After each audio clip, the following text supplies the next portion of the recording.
ఏ ఇంట్లో అయితే గజలక్ష్మీదేవి ఫోటో గుమ్మం పై భాగంలో లోపల వైపు పెట్టుకుంటారో వాళ్ళ ఇంట్లోకి వెంటనే లక్ష్మీదేవి వచ్చి ఆనందనాట్యం చేస్తుంది.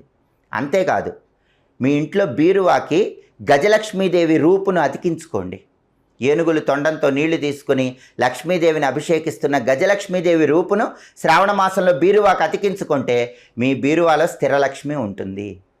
డబ్బు ఖర్చు కాదు, ఆదాయ మార్గాలు పెరుగుతాయి. అలాగే లక్ష్మీదేవి ఒక్కొక్క మన్వంతరంలో ఒక్కొక్క రకంగా ఆవిర్భవించిందని పద్మపురాణంలో చెప్పారు.